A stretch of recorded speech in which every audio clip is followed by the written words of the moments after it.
making disciples, transforming lives. Kita langsung saja saudara, kita buka sama-sama di Lukas pasal 12. Lukas pasal yang ke-12, kita baca mulai ayat yang ke-16 sampai 20. Kemudian ia mengatakan kepada mereka suatu perumpamaan. Katanya, ada seorang kaya, tanahnya berlimpah-limpah hasilnya. Ia bertanya dalam hatinya, apakah yang harus aku perbuat? Sebab aku tidak mempunyai tempat di mana aku dapat menyimpan hasil tanahku. Lalu katanya, inilah yang akan aku perbuat. Aku akan merombak lumbung-lumbungku dan aku akan mendirikan yang lebih besar. Dan aku akan menyimpan di dalamnya segala gandum dan barang-barangku. Sesudah itu aku akan berkata kepada jiwaku, jiwaku ada padamu banyak barang, tertimbun untuk bertahun-tahun lamanya. Beristirahatlah, makanlah, minumlah, dan apa saudara? Bersenang-senanglah. Tetapi firman Allah kepadanya, hai engkau orang bodoh, pada malam ini juga jiwamu akan diambil daripadamu dan apa yang telah kau sediakan untuk siapakah itu nanti? Saudara, saya ingin mengambil dari ayat ini sebuah sisi yang perlu kita renungkan bersama-sama. Apa yang tidak tercatat di ayat ini adalah bagaimana orang ini bisa jadi kaya dan sukses atau berhasil. Itu nggak tercatat di sini. Tiba-tiba saja kita tahu bahwa ini adalah orang yang kaya dan punya hasil itu berlimpah-limpah. Pasti yang nggak tertulis itu nggak ada yang namanya orang itu bisa berhasil tanpa proses. Nggak ada orang itu berhasil tanpa usaha. Nggak ada orang berhasil itu instan. Pasti orang ini kenapa bisa sampai berhasil demikian rupa? Karena pasti ada sebuah titik dalam hidupnya, dia itu pasti menabur, dia bekerja keras, dia punya yang namanya perasaan mendesak, katakan perasaan mendesak, untuk melakukan sesuatu dengan benar. Itulah sebabnya semua usaha upaya membawa dia kepada kesuksesan atau keberhasilan. Tapi tiba-tiba dia berpikir dalam hatinya, apa yang harus aku lakukan? Aku gak punya tempat untuk bisa menyimpan semua hasil tanahku. Lalu dia berpikir dalam hatinya, kalau begitu aku akan memperbesar lumbung-lumbung atau tempat-tempat penyimpananku. Setelah itu dia berkata begini saudara, hai jiwaku ada padamu banyak barang. Ada padamu banyak barang tertimbun untuk bertahun-tahun lamanya. Sekarang beristirahatlah, makanlah, minumlah dan bersenang-senanglah. Saudara, orang ini berbicara kepada dirinya dan apa yang tidak dikatakannya adalah, waduh, dengan hasil yang berlimpah-limpah ini aku punya tanggung jawab yang lebih besar. Bukan hanya aku perlu memperlebar lumbungku atau gudang-gudangku, tapi aku perlu berpikir lebih keras bagaimana supaya tahun depan hasilnya bisa lebih banyak. Aku harus memperbaiki sistemku supaya produksinya lebih banyak. Aku harus kelola lebih baik lagi supaya di hari-hari ke depan ini tanah bisa menghasilkan lebih banyak lagi. Itu tidak dikatakan saudara. Tapi justru yang dikatakan adalah aku akan bangun gudang, hasilku banyak. Dan setelah itu aku akan makan, minum, beristirahat, dan bersenang-senang. Nah sisi ini yang kita perlu renungkan sama-sama Bapak Ibu. Sikap dari orang kaya ini, di sampai satu titik dia sudah merasa puas diri. Katakan puas diri. Puas diri di sini dalam terjemahan bahasa Inggris itu namanya complacent atau complacency. Rasa puas diri. Apa itu puas diri? Puas diri adalah sebuah perasaan puas terhadap dirinya sendiri, terhadap talentanya, sehingga dia tidak bisa menyadari bahaya atau potensi bahaya yang bisa muncul karena komplasensi. Saudara, tahukah saudara, di dalam kerohanian, satu hal yang membunuh kerohanian lebih besar atau lebih dahsyat ketimbang yang lain, itu adalah komplasensi. Bahkan musuh terbesar dari gereja itu adalah komplasensi. Bukan setan. Saudara, rasa puas diri itu musuh dari gereja. Itulah akar penyebab stagnasi itu bisa muncul dalam kehidupan kita. Baik kehidupan kita secara pribadi, termasuk kita secara kolektif sebagai gereja. Stagnasi itu berarti tidak ada pertumbuhan rohani. Inilah akar dari kompromi dan kecemaran dalam kehidupan kita. Ketika kita ini mulai puas diri, disitulah muncul yang namanya berbagai-bagai pencobaan yang menyebabkan kita itu bisa kompromi. Inilah penyebab atau akar dari kematian dari gereja. Nggak ada lagi kebangunan rohani. Karena kita sudah merasa puas. Inilah penyebab orang Kristen itu menjadi pasif. Menjadi apatis. Gereja nggak lagi memenuhi amanat agung. Gereja tidak lagi memberitakan Injil. Semua dimulai dari rasa puas diri. Orang-orang Kristen datang untuk dilayani, bukan untuk melayani. Inilah yang namanya kepuasan diri. Inilah akar juga dari yang namanya ketidakpercayaan, saudara. Sudah merasa komplesen, ya sudah begini. Akibatnya gereja nggak ada yang namanya pernyataan kuasa Allah dinyatakan. Nggak ada demonstrasi kuasa Allah, pernyataan kuasa Allah. Akhirnya gereja menjadi dingin, menjadi kering, dan tidak ada kuasa. Pertanyaannya, apa tadi komplasensi? Rasa puas diri terhadap diri sendiri, bahkan terhadap talentanya, sehingga dia itu nggak lagi merasa perlu melakukan sebuah perubahan. Itu namanya komplesen. Ini bukan hanya berlaku di dalam gereja sebetulnya. Tapi di dunia luar sana, ada banyak organisasi itu menyadari bahwa yang membunuh sebuah organisasi itu adalah komplasensi. Saudara, ketika mereka itu, dan hati-hati kalau kita itu berada di dalam puncak keberhasilan. Karena disitulah kita itu merasa nyaman. Sudah nggak ada lagi perasaan mendesak untuk melakukan sesuatu. Beda ketika kita itu memulai sesuatu. Ada perasaan mendesak untuk melakukan sesuatu dengan benar. Itulah sebabnya orang ini bisa sukses, orang ini bisa berhasil, karena dia itu punya perasaan urgency atau perasaan mendesak untuk melakukan sesuatu dengan benar. Tapi begitu dia berhasil, muncul yang namanya komplasensi. Makanya organisasi kalau nggak berbenah, kalau nggak mengevaluasi diri, kalau nggak mencari ide baru, menemukan hal yang baru, biasanya organisasi itu menjadi tua dan produk-produknya ketinggalan dan akibatnya mengalami kematian. Saudara, kalau nggak salah, saudara Anda pernah tahu cerita misalnya mengenai handphone? Zaman dulu ketika orang, saya sebut merek misalnya, zaman dulu ada merek namanya, apa ya, boleh ya sebut merek, BlackBerry. Gitu ya.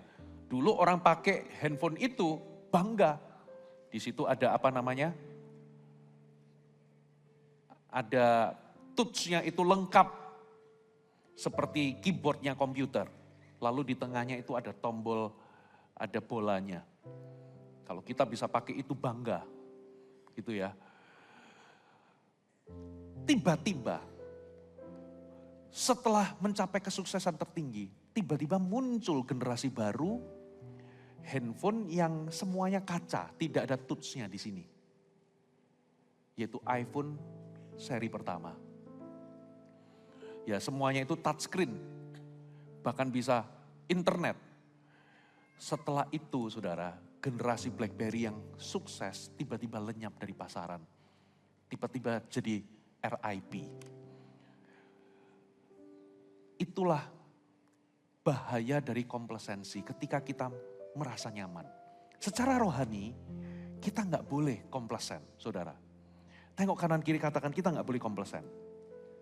Nah, di dalam Alkitab ada satu gereja yang dijuluki sebagai The Complacent Church. Gereja manakah itu? Itulah gereja yang namanya Laodikia. Coba kita buka Wahyu pasal yang ketiga, ayat 14 sampai ayat yang ke-22. Dan tuliskanlah kepada malaikat jemaat di Laodikia. Inilah firman dari Amin, saksi yang setia dan benar, permulaan dari ciptaan Allah. Ayat 15. Aku tahu segala pekerjaanmu, titik 2. Engkau tidak dingin dan tidak panas.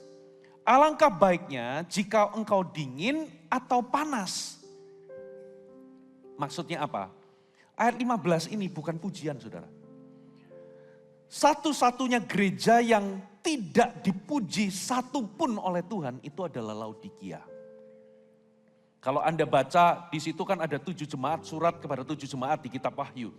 Masing-masing gereja memang ada di celanya, tapi paling tidak juga ada yang dipuji oleh Tuhan. Tapi Laodikia tidak ada pujian. Dan ini ayat 15, aku tahu segala pekerjaanmu, titik 2, engkau tidak dingin dan tidak panas. Alangkah baiknya jika engkau dingin atau panas. Saya akan jelaskan apa maksudnya engkau nggak dingin, engkau nggak panas. Lalu dikatakan jadi karena engkau suam-suam kuku dan tidak dingin atau panas, aku akan memuntahkan engkau dari mulutku. Karena engkau berkata, ini penyebabnya. Karena engkau berkata, aku kaya dan aku telah memperkayakan diriku dan aku tidak kekurangan apa-apa. Perhatikan, aku kaya, aku telah memperkaya diri dan aku tidak kekurangan apa-apa. Dan karena engkau tidak tahu bahwa engkau sebetulnya melarat, malang, miskin, buta dan telanjang, katakan sama-sama tidak tahu. Tidak ada yang membutakan selain yang namanya komplasensi. Saudara, komplasensi itu berbahaya. Kenapa, saudara? Yang pertama, karena itu mudah. Saudara nggak perlu melawan arus. Komplasensi itu Anda cuma duduk dan mengikuti arus. Anda nggak perlu menentang arus. Nggak perlu pakai iman. Makanya mayoritas mudah sekali terserang yang namanya flu komplasensi. Lalu yang kedua, selain mudah, nggak perlu ada disiplin di dalamnya. Nggak perlu pakai ada disiplin rohani, karena apa? Tinggal follow the flow. Lalu yang ketiga, ini berbahaya, kenapa? Karena komplasensi itu seringkali ketika kita itu komplesen, kita itu nggak sadar, Bapak Ibu. Kita itu seringkali nggak menyadarinya. Sulit untuk dideteksi. Makanya dikatakan, karena engkau tidak tahu bahwa engkau melarat, malang, miskin, buta, dan telanjang, maka aku menasihatkan engkau supaya engkau membeli daripadaku emas yang dimurnikan dalam api, agar engkau menjadi kaya, dan juga pakaian putih supaya engkau memakainya, agar jangan kelihatan ketelanjanganmu yang memalukan, lagi minyak untuk melumas matamu, supaya engkau dapat melihat. Barang siapa kukasihi, ia kutegur dan kuhajar. Sebab itu relakan hatimu dan bertobatlah. Sampai sini, saudara. Saudara, kota Laodikia itu adalah pada zaman itu, kalau Anda sekarang cari Laodikia itu kota di mana? Itu di daerah Turki, saudara. Laodikia ini adalah kota yang makmur. Karena asal-usul kota Laodikia ini didirikan oleh seorang kaisar bernama Antikus. Dia mendirikan kota ini sebagai pemberian atau kado kepada istrinya atau kekasihnya. Bayangkan, saudara Valentine kasih bunga, dia bikin kota, saudara. Karena ini merupakan pemberian, makanya kota ini dirancang dan didesain sedemikian rupa menjadi bagus. Nah, karena perencanaan yang baik itulah, maka kota ini memang benar saudara, kota ini menjadi makmur dan kota ini menjadi kaya. Ada 3 kekuatan dari kota ini. Yang pertama, ternyata ini menjadi pusat perdagangan. Jadi putaran uang di mana? Di kota Laodikia ini sangat besar. Yang kedua, ternyata ini pengrajin kain. Kota penghasil kerajinan kain, khususnya untuk kain wool, saudara. Lalu yang ketiga, ternyata itu juga pusat kesehatan. Ada 2 dokter ternama, produknya itu adalah salep mata dan salep telinga, sehingga sampai 2 dokter itu wajahnya itu masuk di dalam koin mata uang mereka. Sehingga negara ini adalah negara penghasil salep untuk mata dan untuk telinga. Nah, itulah sebabnya ketika Tuhan menegur mereka, Tuhan ngomong begini, belilah padaku apa saudara? Yang pertama, emas yang dimurnikan oleh api. Karena apa? Mereka itu pusat perdagangan, saudara. Yang kedua, belilah kain yang putih untuk menutupi ketelanjanganmu. Kenapa kok dikatakan kain? Karena ini memang negara penghasil pengrajin kain. Lalu yang ketiga, salep untuk melumas atau minyak untuk melumas matamu. Ternyata itu nubuatan spesifik, memang itu adalah karakteristik kekuatan dari kota itu. Nah, sekarang pertanyaannya. Kenapa kok gereja Laodikia itu ditegur? Karena gereja Laodikia itu mengklaim mereka itu kaya secara rohani.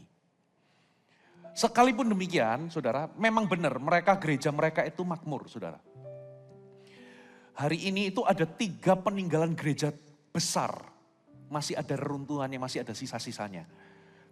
Memang gereja di Laodikia itu adalah gereja yang diberkati Tuhan, makmur. Dan mereka mengklaim bahwa mereka itu kaya secara spiritual. Padahal, katakan padahal, enggak begitu. Sekalipun mereka kaya, diberkati, tapi ternyata tidak ada satupun pelayanan mereka dipuji sama Tuhan. Gak ada satupun, sekalipun mereka itu makmur, tapi pelayanan mereka itu gak ada satupun yang bermanfaat atau berdampak. Sampai-sampai Tuhan itu ngomong begini, kamu itu tidak panas dan kamu tidak dingin.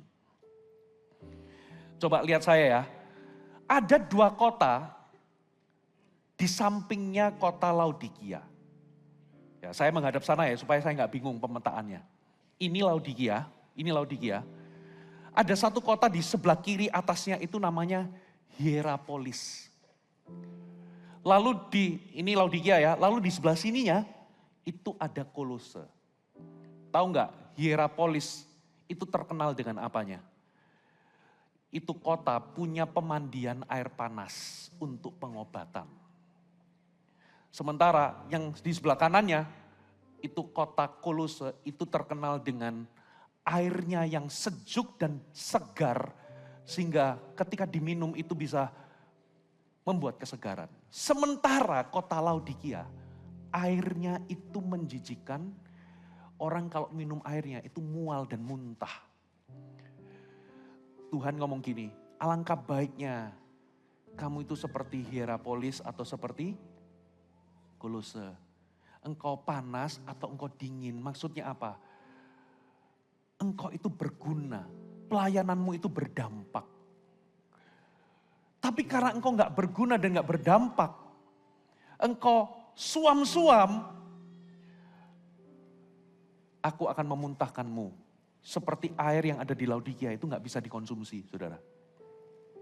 Jadi pelayanan mereka itu gak ada satupun yang bermanfaat. Tapi mereka mengaku Aku kaya secara rohani. Aku memperkaya diri. Aku tidak kekurangan apa-apa. Jadi seolah-olah kayak aku gak butuh Kristus lagi. Aku sudah settle. Aku punya semuanya. Tapi gak ada satupun pelayanan mereka berdampak. Gak ada satupun pelayanan mereka dipuji oleh Tuhan. Itulah bahaya dari komplasensi. Bahkan engkau gak sadar bahwa engkau sebetulnya melarat, buta, telanjang. Saudara, jangan sampai itu terjadi dalam hidup kita. Ada amin. Komplasensi kills. Komplasensi itu membunuh, saudara. Nah,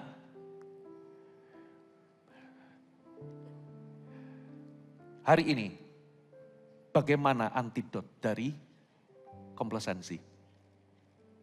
Firman Tuhan ngomong gini, belilah daripadaku emas. Kata belilah itu berarti harus ada harga yang kita harus bayar. Ada amin? Coba kita buka sama-sama Ibrani pasal 10. Saya akan berikan ada 3 poin antidot dari komplasensi. Ibrani 10, kita baca ayat 19 sampai ayat 26. Yang mengikuti saya masih bersama saya dengan semangat katakan amin. Jadi, saudara-saudara, oleh darah Yesus, kita sekarang penuh keberanian dapat masuk ke dalam tempat kudus. Karena ia telah membuka jalan yang baru dan yang hidup bagi kita melalui tabir, yaitu dirinya sendiri. Dan kita mempunyai seorang imam besar sebagai kepala rumah Allah. Karena itu, ayat 22 dimulai dengan, karena itu, marilah kita menghadap Allah dengan hati tulus ikhlas. Dan keyakinan iman yang teguh karena hati kita telah dibersihkan dari hati nurani yang jahat. Dan tubuh kita telah dibasuh dengan air yang murni. Katakan marilah kita menghadap Allah dengan hati yang tulus. 1, 2, 3. Dengan hati yang tulus. Catat baik-baik. Antidot nomor 1 adalah mendekatlah kepada Tuhan. Apa maksudnya? Saudara, Anda tidak boleh puas dengan kehidupan doa atau dengan disiplin rohanimu hari ini. Saudara tidak boleh merasa puas dengan kehidupan doamu dan disiplin rohanimu hari ini. Makanya Alkitab katakan marilah kita mendekat atau menghadap kepada Allah dengan hati yang tulus ikhlas. Hati yang tulus itu maksudnya begini. Kalau Anda mau bergereja, kalau Anda itu mau menjadi rohani, kita nggak boleh loh mendekat kepada Tuhan karena kita itu mencari sesuatu. Maksudnya mencari sesuatu itu kita mendekat Tuhan hanya karena supaya dapat rezeki. Kita mendekat Tuhan supaya kita ini bisa berhasil. Sekalipun ketika kita mendekat kepada Tuhan, ada kebutuhan yang Tuhan itu bisa penuhi, tapi itu tidak boleh jadi motif utama kita. Halo, amin. Dengan kata lain, kita pertama-tama kita nggak boleh puas dengan disiplin rohani kita atau kehidupan doa kita. Makanya kita ini perlu mendekat kepada Tuhan dengan goal atau target rohani. Satu ini, saudara. Kita itu mau bertumbuh di dalam kedekatan dan pengenalan. Ada amin. Kalau Anda mau mentargetkan, aku mau bertumbuh adalah karena banyak orang cari Tuhan, saudara, goalnya itu terlalu pendek. Bukan yang goalnya itu, jauh atau goalnya itu kekal. Ya aku cari Tuhan supaya aku bisa berhasil dalam usaha. Aku mencari Tuhan supaya aku bisa menemukan pasangan hidup. Aku mencari Tuhan supaya aku dapat pertolongan Tuhan. Saya mau tanya, dosakah? Enggak dosa. Saya kalau misalnya jadi papa, anak saya butuh mintanya sama tetangga sebelah. Ya saya, Bapak Ibu, saya merasa, loh kok enggak minta ke papa aja? Salahkah saudara cari Tuhan supaya Anda mengalami kesembuhan? Nggak salah loh saudara.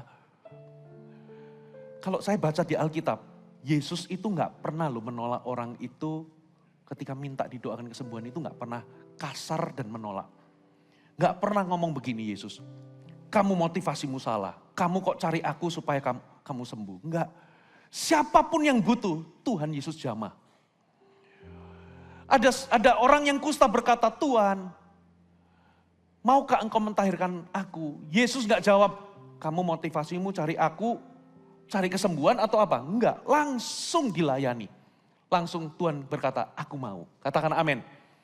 Bahkan lihat ada orang lumpuh 38 tahun. Yesus sendiri loh yang nawarin. Yang nawarin, maukah engkau sembuh? Kalau hari ini Anda sakit dan butuh kesembuhan, alamannya satu. Berharaplah kepada Tuhan. Katakan amin. Itu nggak salah. Berharaplah kepada Tuhan. Karena saya percaya kesembuhan adalah kehendak Allah. Ada amin. Buktinya apa?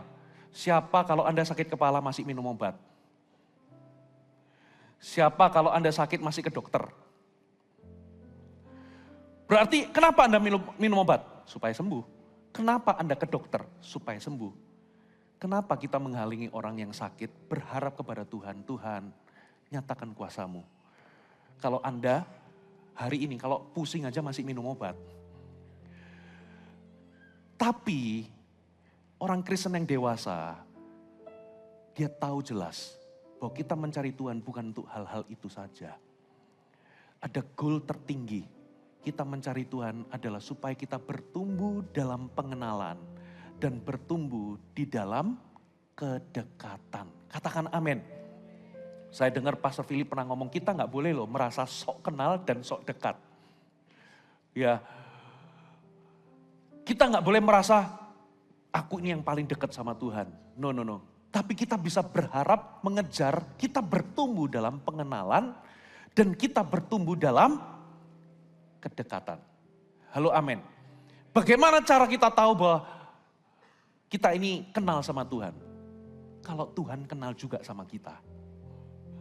Saudara, satu kali pernah, saya nggak tahu apakah pernah cerita di sini. Satu kali saya itu pernah disapa oleh orang gara-gara saya itu masuk dalam grup teman SMP kalau nggak salah atau teman SMA. Lalu ada satu orang menyapa saya, halo bro, kamu masih ingat aku nggak? Aduh, kok saya lupa ingat ya namanya. Lalu saya tanya gini, halo bro, sorry bro, saya bukannya ini, saya kok lupa ya. Sorry ya, saya ini gampang lupa, saya ngomong gitu. Lalu dia, boleh nggak, saya minta gini, boleh nggak kirim foto. Lalu dia kirim foto duduk berdua di meja makan, duduk berdua sama orang. Ini adalah sama-sama teman satu sekolah saya dulu. Lalu dia tanya begini, coba tebak, aku yang mana gitu. Waduh, saya langsung dengan yakin, oh kamu yang kanan gitu. Ternyata salah. Itu namanya saudara, memang benar. Karena saya merasa gak pernah berinteraksi dengan yang bersangkutan. Memang benar kita satu sekolah, tapi saya gak pernah berinteraksi, makanya saya gak kenal. Dia ngaku kenal saya, tapi saya kok gak kenal. Kalau Anda menyapa gitu ya, menyapa orang. Halo Budi. Terus dia gak nyapa balik Anda. Berarti Anda tahu orang itu, tapi orang itu gak kenal Anda. Gak usah jauh-jauh. Halo Pastor Philip, gitu. Pastor Philipnya bingung-bingung begini. Itu berarti Anda tahu Pastor Philip gak kenal Anda. Tuhan Yesus ngomong, banyak orang berseru, Tuhan, hai Tuhan, hai Tuhan. Kamu kan makan semeja dengan kami. Kan kau mengajar di kota-kota kami. Waduh ini sok kenal ini berarti kan. Ini pasti teman dekat orang lain ngeliat ini nyapanya, hai Tuhan. Tapi Tuhan ngomong, siapa kamu? Aku gak kenal kamu. Nah berarti itu belum kenal saudara. Anda hanya tahu tapi belum kenal. Parameternya apa? Kalau kita itu kenal Tuhan, kalau Tuhan itu juga kenal sama kita. Katakan amin. Jadikan goal. Kalau Anda ingin menentang komplasensi. Jadikan ini goal rohani. Tuhan, aku mau bertumbuh di dalam pengenalan. Aku mau bertumbuh di dalam kedekatan. Katakan amin. Aku mau gunakan segala cara. Aku mau bangun disiplin rohani untuk aku semakin kenal dan semakin dekat dengan Tuhan. Ada amin. Yang kedua, jaga iman tetap hidup. Coba kita lihat ayatnya, ayat 23. Marilah kita teguh berpegang, lingkari kata teguh berpegang. Pada pengakuan tentang pengharapan kita, sebab Ia yang menjanjikannya setia. Teguh berpegang itu namanya iman. Ketika kita nggak lagi beriman, kita itu melepaskan pegangan kita.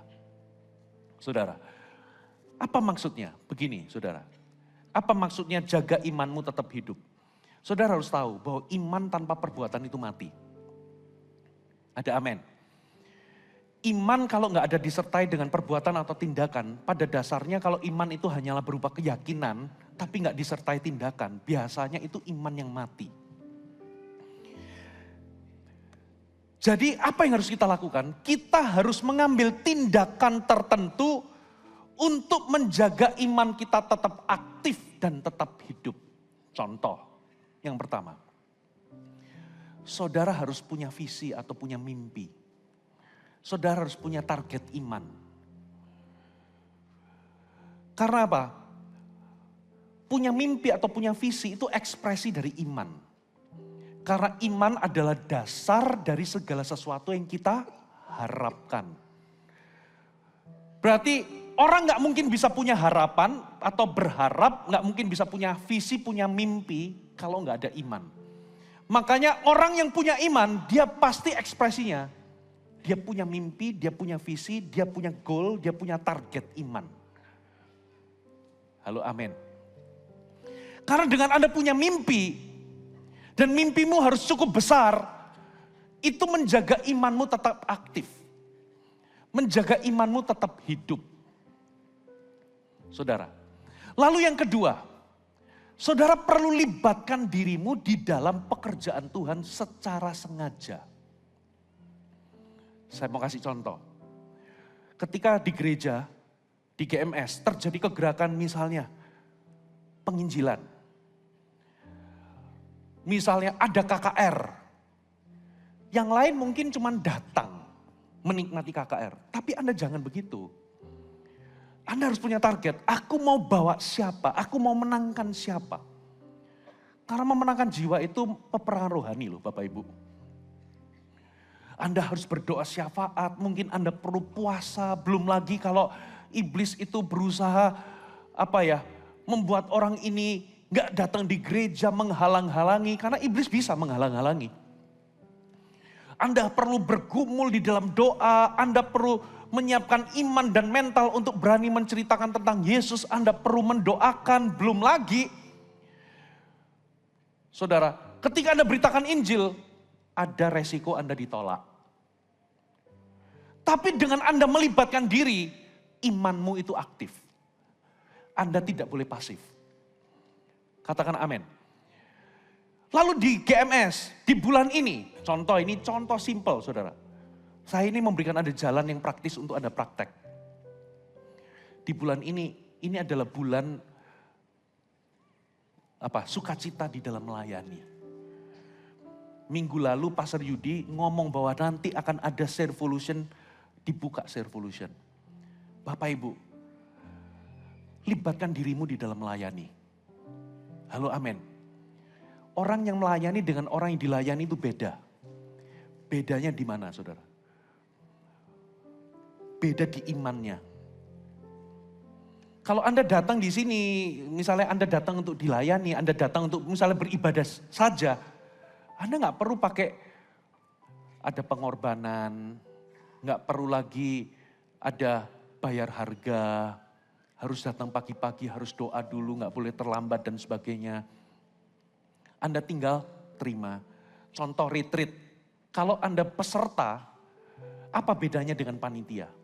Oh bedanya jauh saudara. Peserta tinggal bayar lalu datang. Tapi kalau jadi panitia, itu bisa nggak tidur saudara.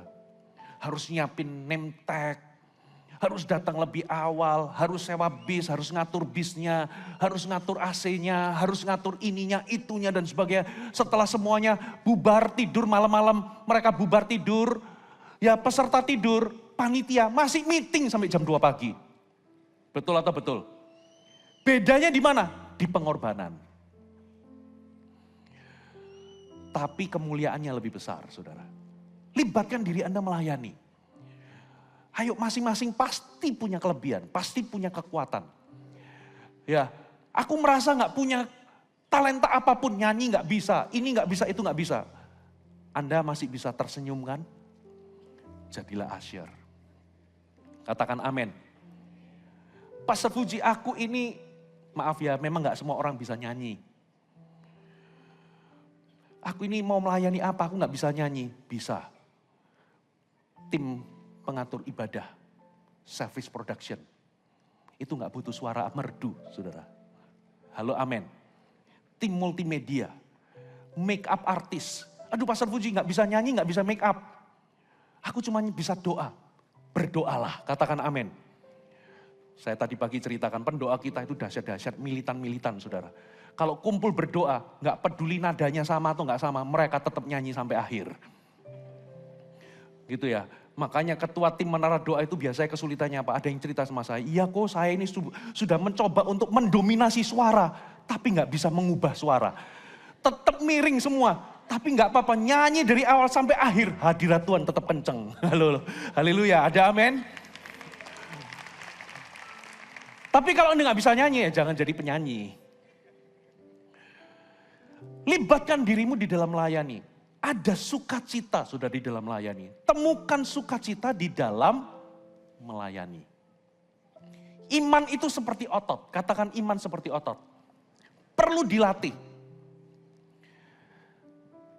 Saudara, mengeluh itu nggak perlu pakai iman.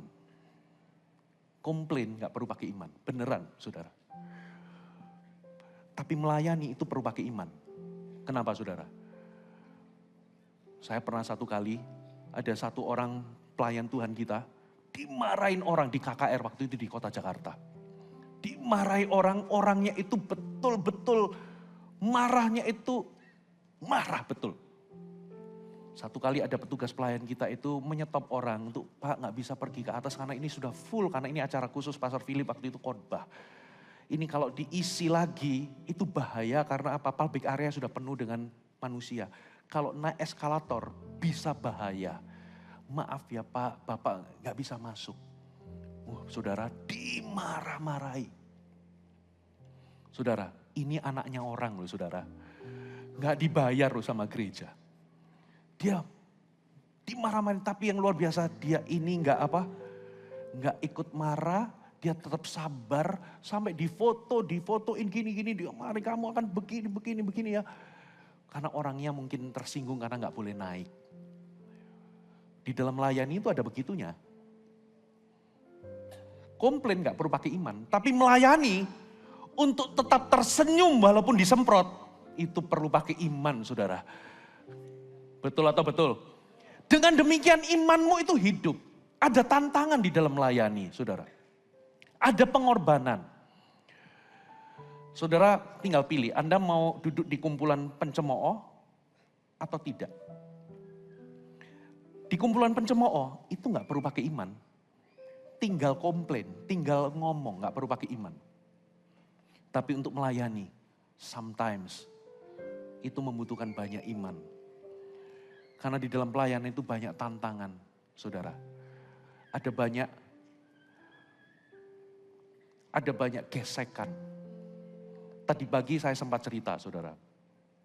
Saya dengan istri itu bertahun-tahun kami mencoba melatih satu otot iman khususnya di area memberi. Dari ketika kami married, kami secara teratur saudara menabur untuk misi. Saya cerita begini enggak untuk pamer ya, benar-benar tidak. Tapi saya cerita begini untuk kita harus belajar. Satu iman yang namanya memberi. Dulu waktu gereja masih kecil di Jakarta butuh LED untuk ruangan anak.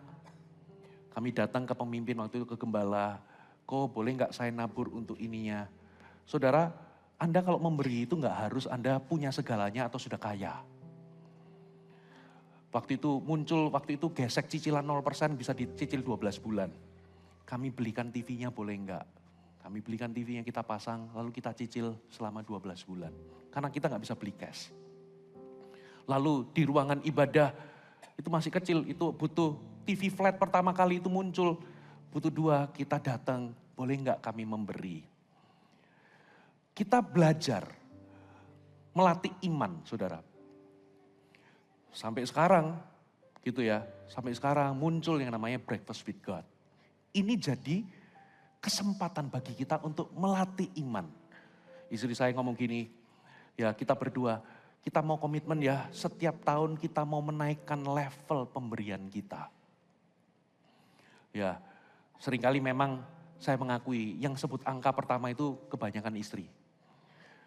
Beberapa tahun yang lalu, kok berani nggak nabur segini? Waduh, ini segini, perlu iman saudara. Karena ini bertumbuh lebih daripada sebelum-sebelumnya. Punya kebutuhan dalam hidup, punya. Tapi itu iman. Tapi kalau Anda komplain, alah kok pakai perpuluhan nanti begini, nanti begini. Ini memberi, menabur itu nanti dimakan sama pendetanya sendiri begini. Gak perlu pakai iman saudara, I tell you. Tapi kalau Anda dari sisi pelaku firman, Anda memberi butuh iman. Halo, amin. Tahun depannya yaitu tahun lalu, terus terang istri saya sampai nangis karena apa? Karena kita merasa nggak bisa memberi sebanyak tahun lalunya. Kok cuman sekian karena memang nggak ada dananya. Lalu dia targetkan, kok tahun 2024 kalau ada BWG, dia sebut satu angka, jebret. Dari mana itu uang segitu? Menurut ukuran kami ini adalah rekor yang lebih tinggi lagi daripada sebelum-sebelumnya. Dari mana uangnya? Kita mikir, pokoknya kita berdoa, kita beriman, kita naikkan standar pemberian. Benar, Breakfast with God tahun ini Januari kemarin, itu kan hari Senin. Sampai hari Sabtunya gak ada saudara dananya saudara. Tiba-tiba hari Minggu persis sehari sebelum Breakfast with God. Ada orang kontak minta ketemu karena kita itu coba jual rumah sudah lebih daripada hampir setahun lah. Gak ada orang beli. Tiba-tiba ada orang pembeli, dia tawar-tawar ya udahlah oke kita okekan, tapi dengan satu syarat. Kamu kasih aku DP sekian, sejumlah target iman kita. Yang mana biasanya orang gak mungkin kasih DP segitu. Tiba-tiba orangnya, langsung. Kita langsung pandang-pandangan. Untuk menabur sama Tuhan, kita itu jadi malu. Tuhan, untuk bisa nabur aja, Tuhan yang kasih uangnya. Kita gak bisa bangga loh sama Tuhan. Makanya kita datang itu dengan sukacita. Memberi itu gak bisa bangga. Karena kalau kita bisa memberi, sebenarnya kita gak memberi. Karena Tuhan kok yang kasih. Halo, amin. Tapi untuk bisa memberi, sukacitanya itu loh bisa terlibat di dalam misi. Itu gak bisa, satu sukacita di hati itu gak bisa dibohongi. Ada amin. Terus, belum selesai, setelah kita memberi, istri saya ngomong, nanti tahun depan. Dia sebutin satu angka, saya membayangkan pun belum bisa. Saudara mau melayani, memberi, tempatkan dirimu untuk membuat imanmu itu aktif. Katakan amin. Membuat imanmu tetap hidup. Tempatkan dirimu, aku mau melayani, aku mau memberi, aku mau berkorban. Aku mau terlibat dalam pekerjaan Tuhan. Aku mau ikut dalam pemberitaan Injil. Itu akan menjadi penangkal dari komplasensi. Bersyukur Anda ada di dalam gereja.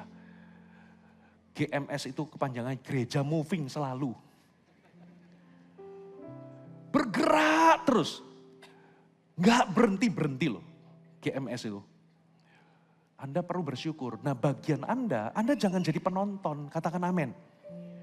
Libatkan dirimu karena Anda bertanggung jawab untuk membuat imanmu tetap ditantang, imanmu tetap hidup karena iman nggak boleh cuma sebatas keyakinan, tapi harus ada follow up tindakan. Ada amin. Yang terakhir, haleluya. Yang terakhir.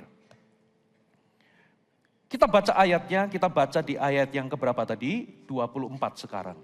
Dan marilah kita saling memperhatikan, supaya kita saling mendorong dalam kasih dan dalam pekerjaan baik.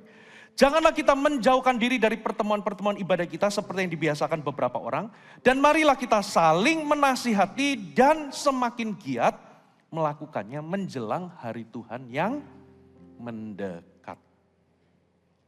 Saudara perhatikan, poin yang ketiga adalah Anda perlu membimbing orang lain. Katakan membimbing orang lain. Tahukah saudara, ketika saya ngomong tentang movement atau kegerakan, apa yang ada di benak saudara? Kalau kita ngomong kegerakan Allah di akhir zaman, apa yang ada di benak saudara? Seringkali kita berpikir, oh kegerakan Allah itu kita bikin acara. Oh kita bikin apa? Bikin konser. Oh kita bikin, kalau di Jakarta itu worship night. Oh kita ikut sama-sama, misalnya kalau GMS itu bikin ada konferensi, kita ikut konferensi. Saudara, itu semua tidak salah, gereja harus punya program.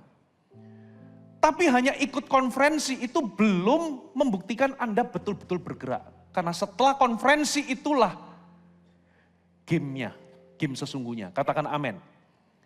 Lalu sebetulnya apa kegerakan Allah di akhir zaman? Ini saudara, Matius 28. Pergilah, jadikan semua bangsa murid. Atau lebih tepatnya, go and make disciples. Atau dalam bahasa aslinya, pergilah, lakukanlah pekerjaan memuridkan. Katakan memuridkan. Jadi apa maksudnya? Ternyata perintah ini tidak ditujukan hanya kepada 12 murid, tapi kepada 500 pasang mata.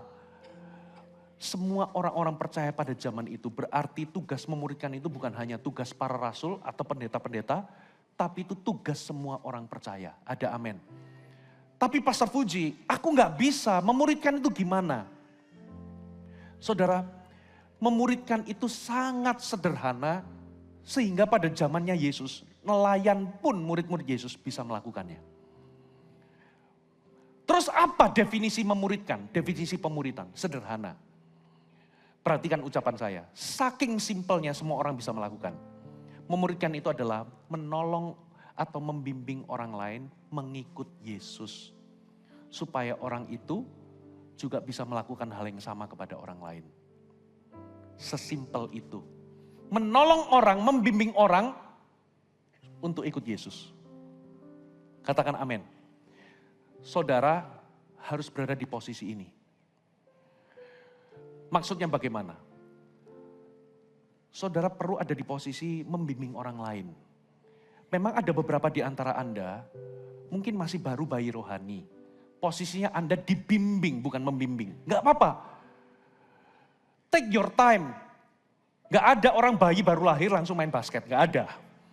Mungkin Pastor Philip mungkin, karena jago.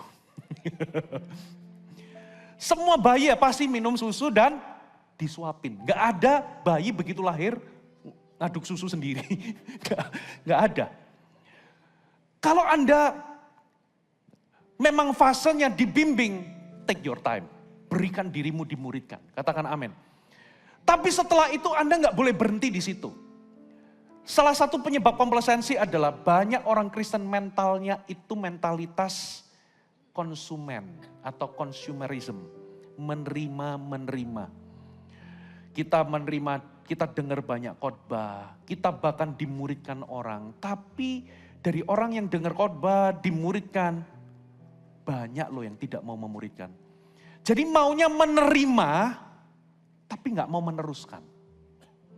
Itulah penyebab kenapa orang tidak bertumbuh. Kenapa orang stagnasi. Karena mereka maunya terima, dimuridkan, bagus, dimuridkan bagus. Tapi sebatas dimuridkan. dapat khotbah, dapat wahyuan, dapat pencerahan, dapat pengertian, tapi nggak mau menolong orang lain, membimbing orang lain ikut Yesus. Sida-sida Ethiopia itu baca kitab Yesaya, nggak mengerti.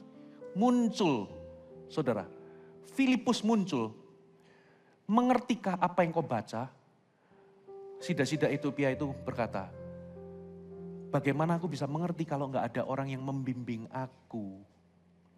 Bapak Ibu, banyak orang itu kepengen doa tapi nggak bisa.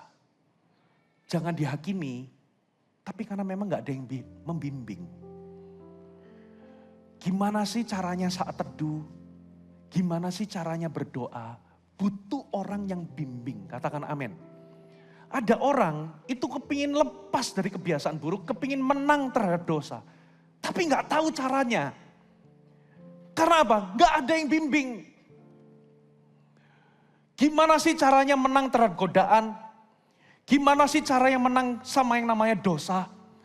Gimana sih keluar dari kebiasaan jatuh bangun dalam dosa? Nggak ada yang bimbing. Ada banyak orang itu sebetulnya kepengen perpuluhan, tapi selalu nggak bisa. Karena nggak ada yang bimbing. Coba kalau ada yang bimbing, coba dicek. Kamu ketika kamu terima berkat, apa yang kamu lakukan pertama? Oh ternyata ketahuan. Begitu terima berkat langsung buat belanja. Baru terakhir potong perpuluhan. Selalu nggak ada sisa buat perpuluhan. Begitu Anda terima berkat, hal pertama yang Anda lakukan adalah kewajibanmu kepada Tuhan. Langsung potong perpuluhan. Katakan amin. Kalau Anda lakukan itu di awal, pasti Anda akan selalu bisa persepuluhan. Halo amin. Ada orang itu kepengen lepas dari kepahitan, sakit hati, kemarahan yang terpendam. Sampai akhirnya jadi penyakit misalnya, jadi darah tinggi, jadi GERD, kepengen tapi merasa nggak bisa, aku nggak mampu. Karena nggak ada orang yang bimbing. Coba kalau ada orang ngajarin, yang kasih tahu, sebetulnya kamu itu bisa mengampuni. Karena Tuhan sudah mengasihimu dan kasih Allah sudah ada dalam hatimu. Yang kamu lakukan adalah harus, saya pakai istilah geser paradigma, ganti pola pikir. Orang yang mengampuni itu bukan berarti setuju dengan apa yang dia lakukan. Mengampuni bukan berarti melupakan. Mengampuni itu bukan masalah bisa atau nggak bisa, tapi keputusan. Karena Tuhan sudah mengasihi kita, kita bisa mengampuni orang lain. Ayo saya tuntun, saya bimbingnya gini caranya. Orang bisa bebas dari sakit hati. Katakan amin. Ada orang kepengen melayani di dalam kelompok sel, tapi nggak ngerti caranya. Siapa yang bimbing? Harusnya kita. Yang jadi pertanyaan adalah, saudara, siapa orang yang kepadanya Anda itu ambil tanggung jawab? Pastor Fuji, kalau Tuhan tanya, aku bisa jawab. Siapa orang itu? Yang engkau itu membimbing dan menolong dengan intensif. Katakan intensif. Harus intensif pemuridan. Gak boleh hit and run. Butuh continue. Butuh yang namanya membangun hubungan. Kalau hit and run namanya konseling. Tapi kalau memuridkan, itu butuh bangun hubungan. Makanya Anda perlu terlibat di dalam CG.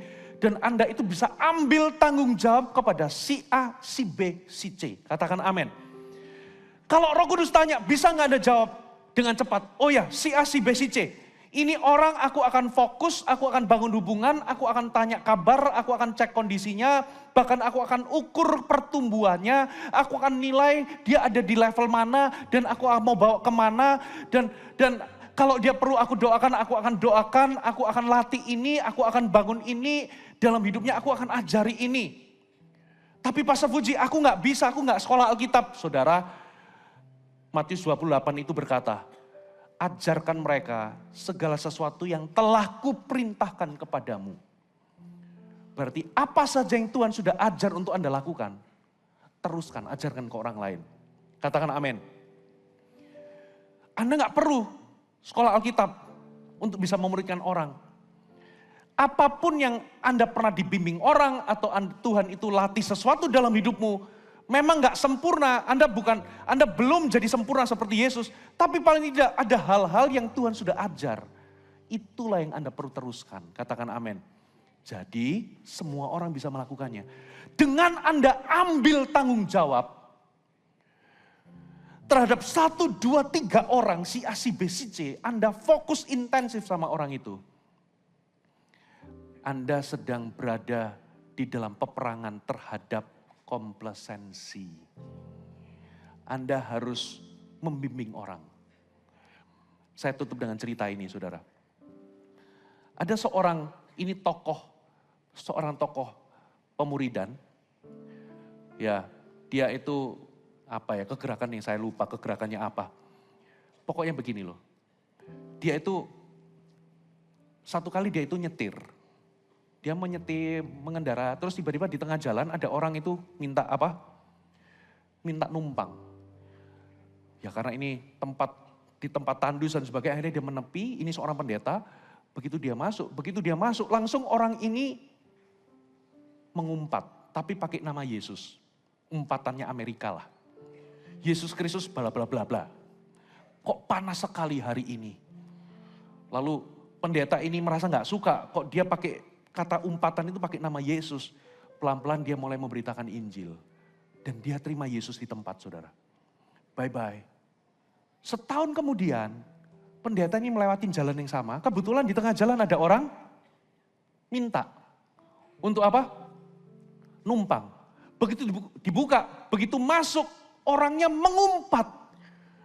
Yesus Kristus bla bla bla bla. Pendeta ini gusar. Lalu dia perhatikan, loh ini kan orang yang numpang waktu itu. Setahun yang lalu. Disitulah dia sadar. Selama ini dia pikir bahwa orang itu bisa bertumbuh dengan sendirinya. Ternyata dia salah. Ini orang sudah terima Yesus tapi hidupnya kagak berubah.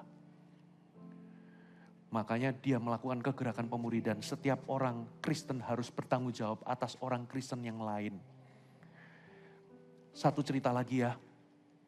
Kenapa ada banyak orang Kristen setelah ikut retreat, setelah ikut KKR, ngalami lawatan yang nyata, tapi kok perubahannya nggak permanen.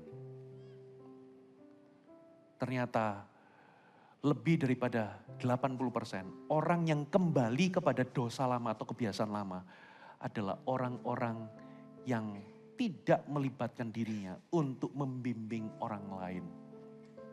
Tapi orang-orang yang akhirnya jadi pemimpin, jadi panitia, ya, jadi pemimpin kelompok sel dan sebagainya. Orang-orang inilah yang akan terus terjaga hidupnya, imannya. Untuk tidak kembali kepada dosa lama. Orang yang nganggur, yang idle, yang tidak ngapa-ngapain, yang dalam tanda kutip hanya datang ke gereja saja, titik. Orang ini rata-rata kebanyakan kembali ke dosa lama. Bapak Ibu, jangan remehkan pentingnya membimbing orang lain. Ada amin?